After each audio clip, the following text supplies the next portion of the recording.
to the Bayview Podcast with hosts Andrew Clark and Chris Emery. This is designed to be a discussion on all things life and faith. We hope this serves as a weekly resource and encouragement to you.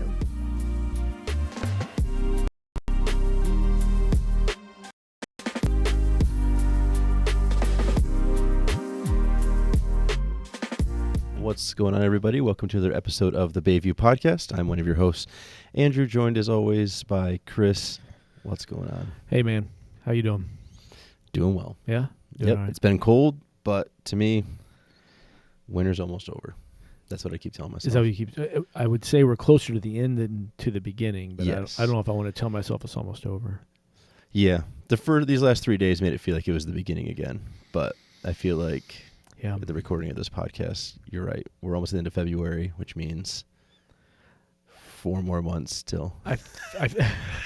Son. That's funny. I feel like this is the winter that the old timers talk about.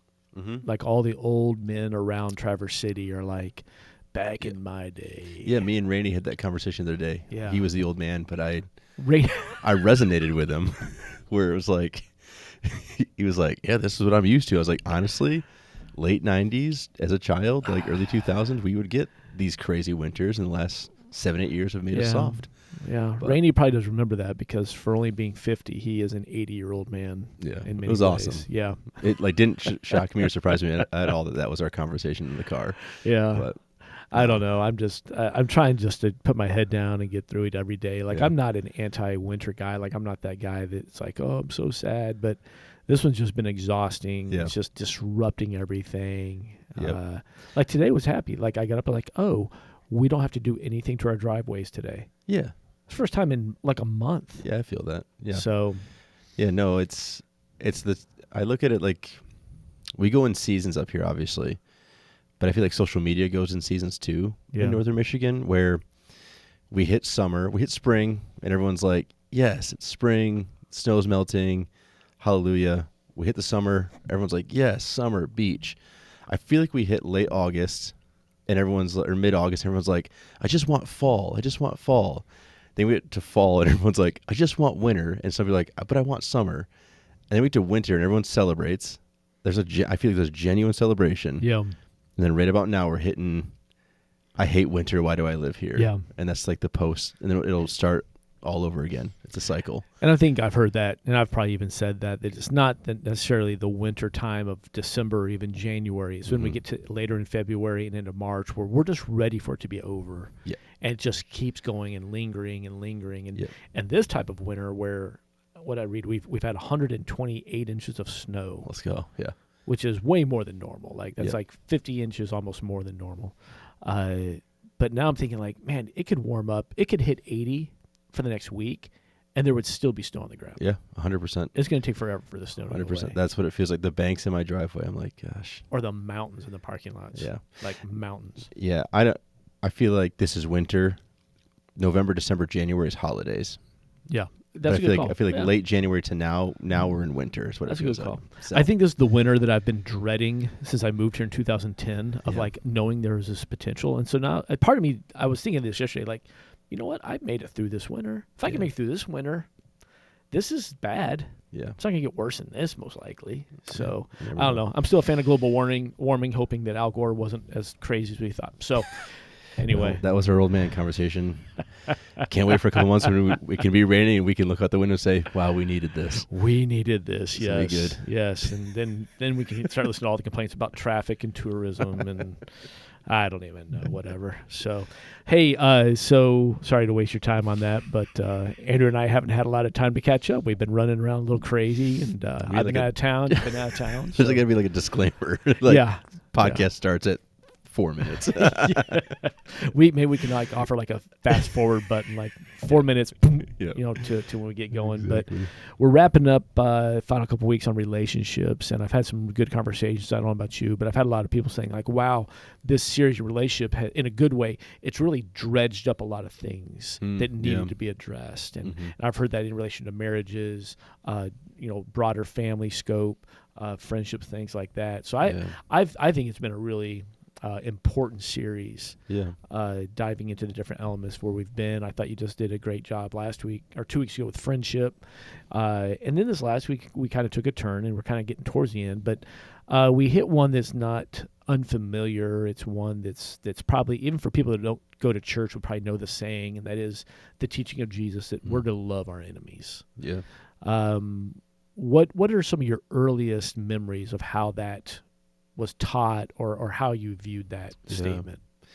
Yeah, I think first with the relationship series stuff, I think it's just the reality of like we need people, but people aren't fun. Like I think that's almost like been a lot of the reality for people of just like, okay, this is all worth it, but there's a lot of hard because I'm dealing with someone who's not like me. And I think that goes across the board. I think for marriages, singleness, all that stuff, friends. I've heard the phrase in the last like 2 weeks, not even close connected to church, but like the hurt people. Like that's so true. Like we're all hurting in some ways, and we have to kind of wade through that. Yeah. And so I think this week when you talked about, loving our enemies, it's like, well, yeah, more times than not, our enemies are people who are hurt, who have hurt us.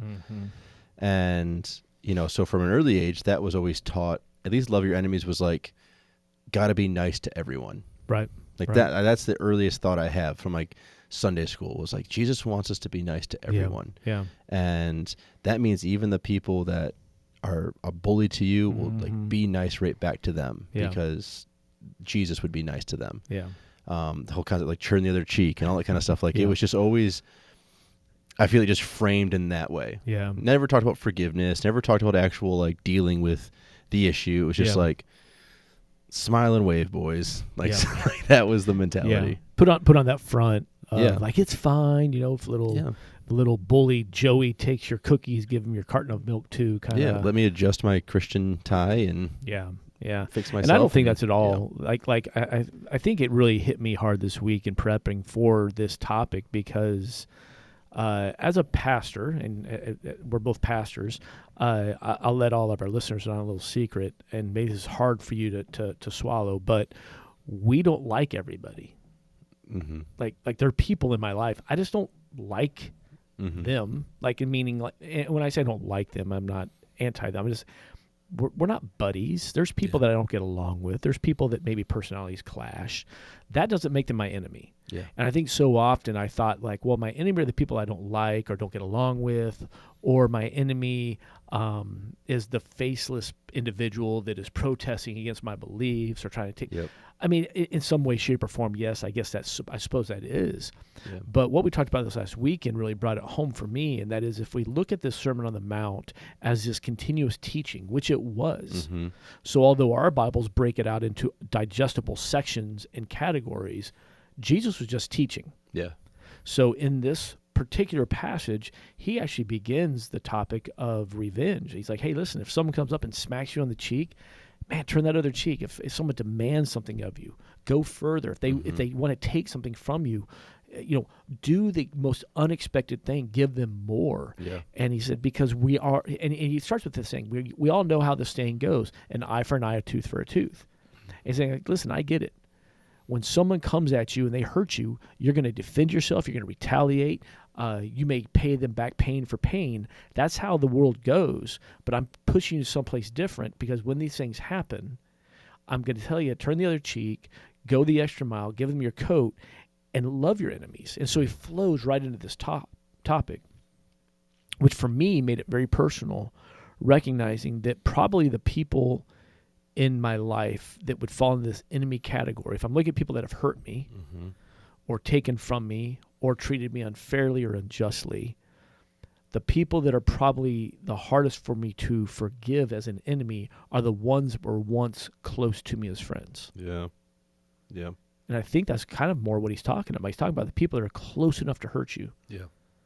The nameless politician trying to take away our religious rights, like, yes, that's church persecution. I don't know him. Yeah. I don't hate him. I don't have to forgive him because I don't hate him. But what about those people that were close to my life and they've done these things? I think that's where, I don't know, for me, that's where it really began to hit home. No, I think you're right. And I think that's to me, I loved your thought, and I've always thought this too, but like, it blows up the image of the person sitting in their lair, like plotting our downfall and our demise. Right. It's just like, I'm like, dang it. Like I so bad want a villain. Like I want the super villain. That means I can't be Batman. But like that, just that idea of it's not some faceless thing. It's like, you probably instantly thought of those who hurt you, demanded, like, you know who's actually hurt you, or you know who actually your enemy is. Yeah. And I think for me, what has been really eye-opening is, I think a lot of times, love your enemies, when it gets framed in the be kind to everyone and that turn the other cheek, and we start getting that conversation, I think people's fear, because I know what's my fear is, well, to love my enemy means that I got to go back to being friends with them. Right. Or I have to have a relationship with them. Right. And that's not what's being asked of us. But I think that's almost why forgiveness lacks. That's why the idea of like, oh, I got to go the extra mile. Like all that goes against the norm, because I think it's all framed. And maybe I'm being general, but I just, at least for me, it's all framed normally in this thought of, okay, well, to love them means I have to go back to having a relationship with them. Right. To forgive them means I have to have a relationship with them. I have to go back to things like it was never was. And it's like, that's not what's being required. I mean, obviously, ideally, that'd be great. Like that's that Hollywood version of a happy story that has that great ending and everybody hugs it out. But that's not real life, and I agree with you. That's not what forgiving does, because there are simply relationships that have been ruined or hurt or destroyed in some way, shape, or form. That even I can offer forgiveness. And again, as we talked about Sunday, this all starts with us. Yeah. This does not start with the other person coming first and acknowledging. In fact, let's get real. There are a lot of people that we would consider enemies who will never, ever come to our doorstep and apologize. Yeah. They will never come and admit they were wrong. They'll never own up to what they did. And what drives me crazy is they will probably never pay for what they did. Mm-hmm. And man, I want justice. I want vengeance, right? I want all that. But the forgiveness pattern is still started and set by my heart. Mm-hmm. But it doesn't mean that. Yeah. So, I mean, I definitely have people in my life that I think I can say would have fallen in that enemy category. They'd hurt, they'd wounded me, betrayed in one way, shape, or form. And I genuinely feel like I can forgive them because I don't have a bad thought. I don't have a problem praying for them. Yeah. It doesn't make me angry if I hear good things have happened for them. And maybe those are all test places for me to go, right? Like if I can say I forgave that guy, then I hear that, man, something really good happened to him, and inside I'm like, urgh. Yeah. But all those people that I feel like I genuinely have forgiven, they're not back in my life. Yeah, for sure. I don't know that they ever will be. The trust has never been reestablished. So that's fine. But there are people in my life, and this were really hit hard for me this week as I kind of was getting ready to teach this, that on the surface I say I have forgiven, but do I pray for them like we're called to pray for them? Sure. Do I hope they find healing? How do I feel when I hear good things have happened for them? Yeah. Like, is there a little bit of spite left in me? It's like, man, they don't deserve that. All those little feelings are really, to me, those are those little indicators that maybe my heart work isn't done with this one yet. Yeah. And I don't know. I think that's where it got so personal. I think that's where Jesus is really wanting this to go with each of us. Yeah. And I think it's a genuine human instinct to want justice, like you said, to want vengeance. And I think even more so, though, it is a real thing to, underneath it all, not want success or good for your enemy. Mm-hmm. That's a huge struggle. That's like when you've been wronged, and I'm just trying to think through that of like the people who have hurt me, and it's like when you have to like constantly check myself on if I see something good, can I celebrate that, or can I at least acknowledge like, okay, that's cool. And that's, even as a pastor, that's way easier said than done. 100%. Or how about this one? When I hear something bad has happened to him, what does my heart do? Yeah. Seriously. Yeah. Do I fist pump when no one's looking, or is it like? And that's the gut check. That's the that for me is was more the angst with a message like this, an idea like this, than the idea of forgiving and not having to be a friend and all that. Like it's like the idea of like forgiving the person and letting it be. Because I think that's what we're heard, like unforgiveness, it's really just poison to you, right? Like that, like you to keep dwelling on that. But it's one thing to forgive them, and then now in this moment of good, bad in their life, what is your response to it? Yeah. And I think that's at least for me, that was the gut check, because it's like, I'll admit, like I found myself fist pumping when no one's looking, and being like, okay, like that makes sense. Not just for me in the sense of that, but okay, I'll take it. I'll take it. Like, and it's just like that's against what we're called.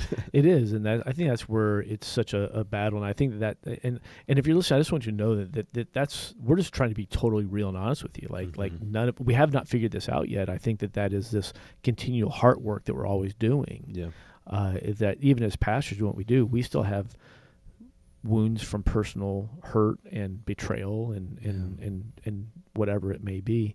And we're trying to figure this out with you. We know the command, and we're not like I'm in. Like I want to follow this. I want to be like, yes, I want to forgive them completely. I want to be able to pray for them to find healing and for them to see the pain they've caused. I want that. But I'm just having to really dig deep and be honest with myself. Am I there yet with all of these? Because there's one name and face that popped in my mind this week, and this person did a lot of damage in my life, hurt my family in a lot of ways. To my knowledge, has never acknowledged it, repented of it, continues to do damage and pain. And, I've heard that the clock may be coming to a close for him. Like as far as he may be getting caught soon in some way, shape, or form, or bad things have happened. And man, part of me is like, go get him. Yeah. Go get him. Now, do I think that there is a goodness that comes out of him coming to justice? Yeah, I think there is. But can I pray what I talked about Sunday? Can I pray that, man, I hope through this he finds healing. Yeah. I hope through this he finds peace. Ultimately, I hope he really does find Jesus. Yeah. And I think that's looking at the bigger picture. Like I like the bigger, like what's really happening. Yeah. That's where I found, because I have a similar individual who it's like their life kind of got flipped upside down, and I literally went to my therapist and had to like have a session or two of this just conversation through my feeling, because I was like, I don't want to feel vindicated, right? And that's not the feeling, because if I look at the bigger picture of this person's life, there's other pain they're experiencing. I don't want pain in someone's life. Yeah, yeah. But am I validated for how maybe red flags I rose, or things that I had felt were going to be painful towards me that maybe others didn't see at the time, and now they do understand and see. Yeah. And it was like having to talk through those 2 points, and it's like that what the conversation was it was looking at the bigger picture and seeing, like, in the moment we want to shoot straight, right? We want the person to feel the pain.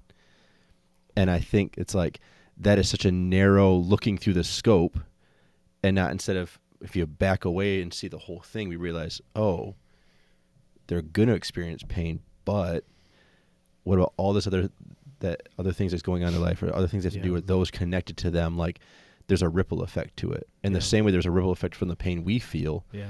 I think that's where we have to check ourselves of, are we celebrating downfall and being upset at success? It's like, loving our enemies is, I think, still seeing them as a real person with a real life and other things going on. Yeah. And that was so eye-opening for me, because it was hard to not just always want not good to happen. Yeah. And when not good finally happened, and it was just like, wait, what am I actually doing? And so, and maybe even along those lines of, like, how do I want their story to end? Exactly. Right? I can't claim that I love redemption and not want someone to be redeemed. Right. And I think that was such a gut punch for me of, like, I want nothing more than redemption and reconciliation for this. Right. And so, I think, I just go back to, I think Sunday was so good to kind of like question, like, okay, am I praying? Am I wanting success for them? Am I willing to kind of lay my ego aside, which I think is usually what gets hurt more than anything in pain. When someone hurts us, is our ego.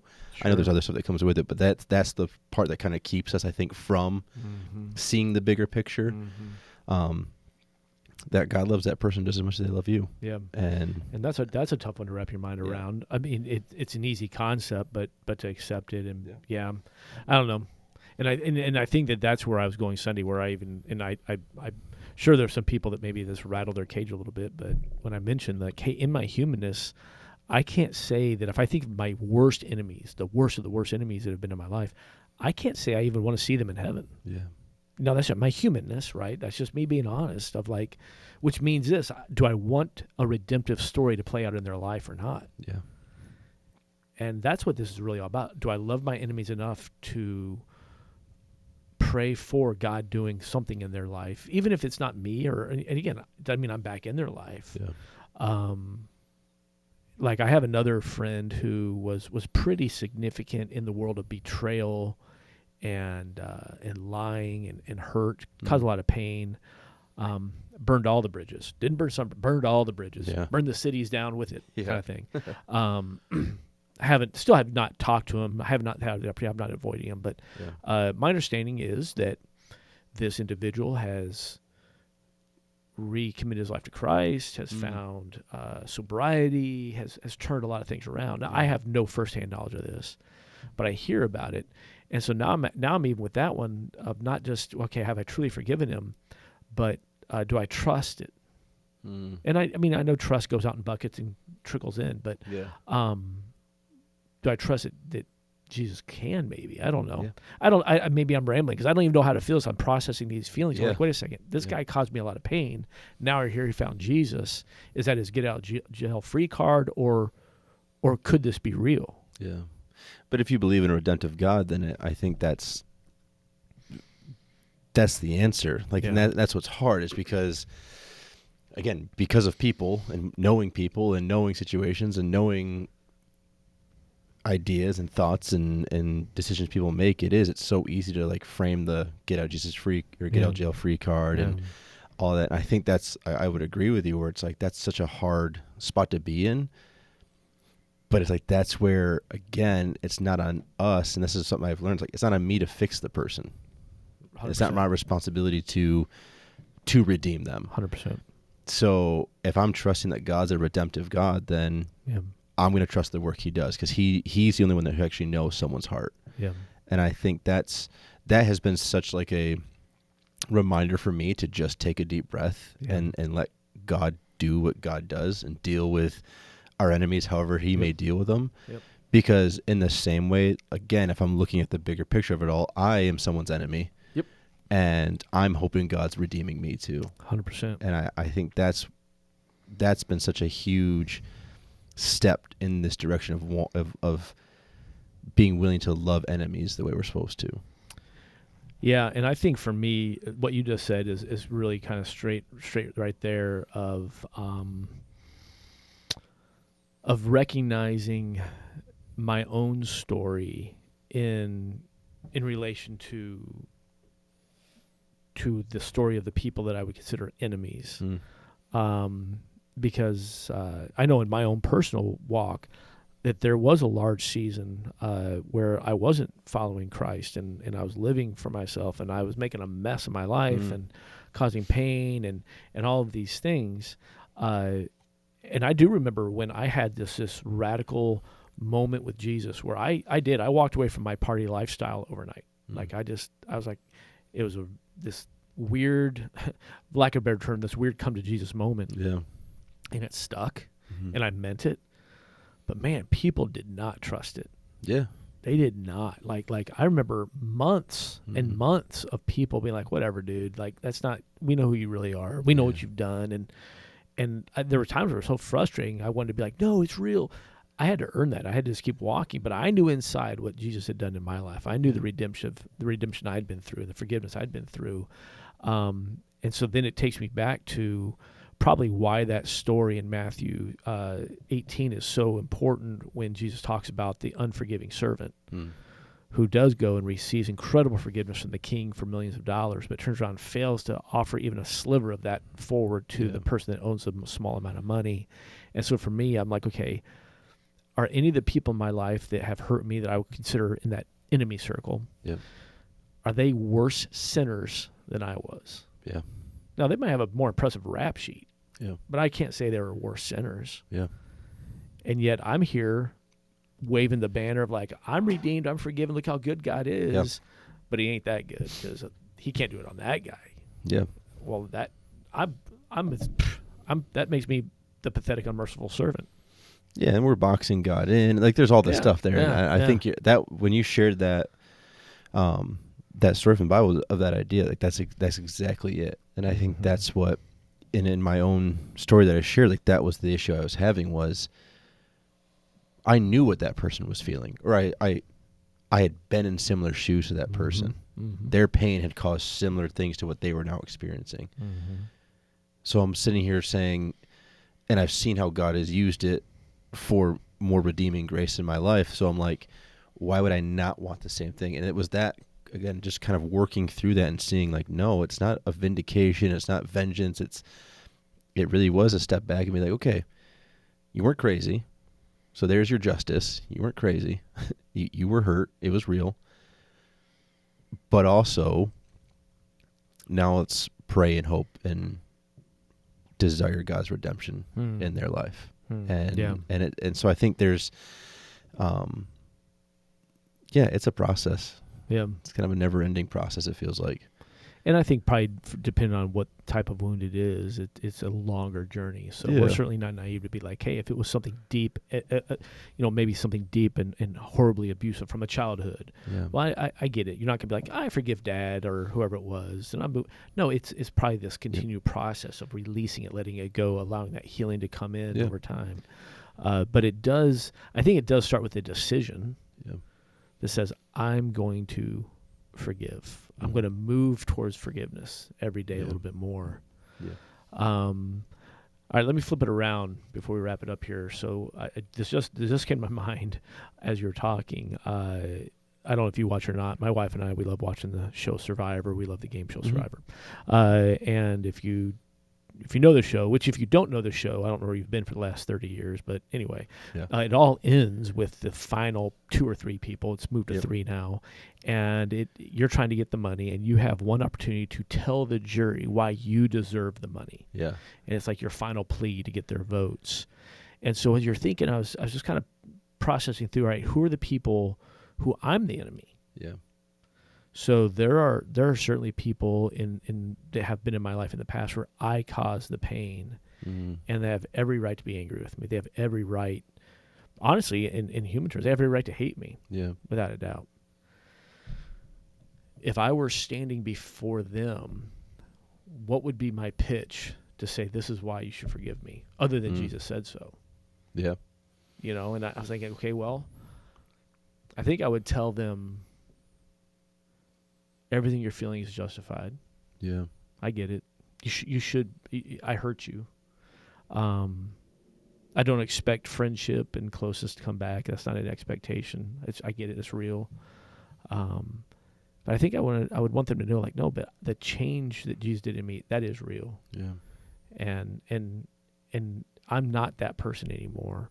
And I guess I would want them to trust Jesus, even if they can't trust me.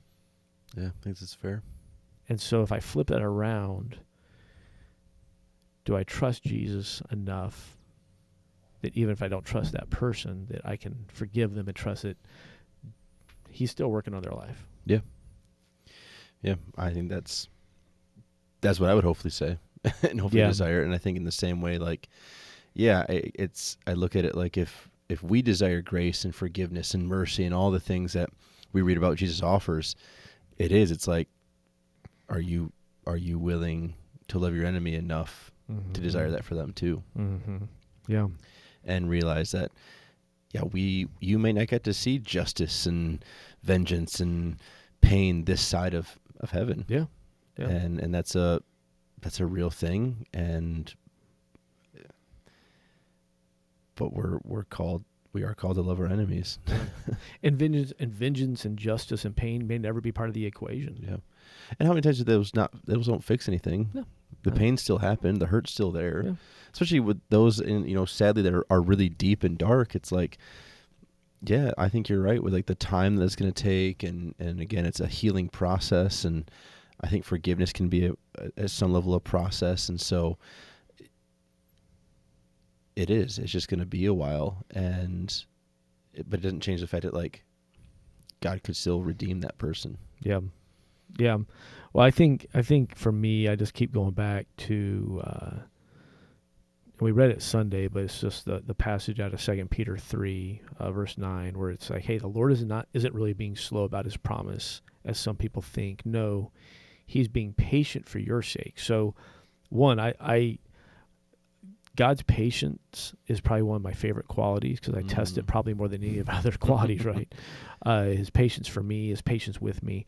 But here's the thing. He does not want anyone to be destroyed, but wants everyone to repent. And that's just this constant reminder. And you've already said it once. Man, the person that I consider an enemy, he doesn't see him that way. Yeah.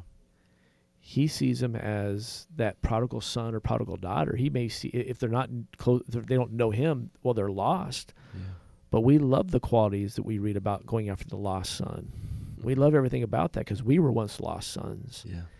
And everything that I value and appreciate and celebrate with Jesus, that is equally poured out upon the person that I am struggling to forgive. Mm. And if I can allow that to begin to saturate into my thinking and my prayers, then I'm allowing God to begin to do the change in my heart that will lead me to be able to forgive. Yeah. And then honestly, genuinely pray that other person experience the same type of healing and redemption that I have. Yeah, 100%. And I think then I'm loving it. Then I can say, I think I'm loving them. Yeah. And it doesn't mean I get to see them every day or need to see them every day or ever see them again, maybe. Yeah. Yeah. So. No, it's good. Yeah. Well, I don't know who, I think we said it on Sunday, that the moment we say the words, love your enemies, most of us have a name or a face pop into our head, right? Mm-hmm. You probably don't need a lot of prompting because we are very well versed in who those people are. But, our prayer for you, our journey with you is just that heart journey of God revealing in us the areas that we've been holding on to of bitterness, resentment, hate, and that we begin this process of forgiving, letting that go, and then truly praying that they experience what God desires for them to experience, and that is this redemption through Jesus Christ. 100%. So, hey, thanks for being with us today. Thanks for letting us have personal therapy time on the air with you. Yep. So it's just Andrew and I, grinding through it, and you get to listen in. Yep. So hit that like button or subscribe, whatever platform you're listening on. We don't want you to ever miss an episode. We're on all the major platforms. We're here each and every week. So thank you for being with us. And until next week, it's Chris, it's Andrew. We're out of here, and we'll see you next time around.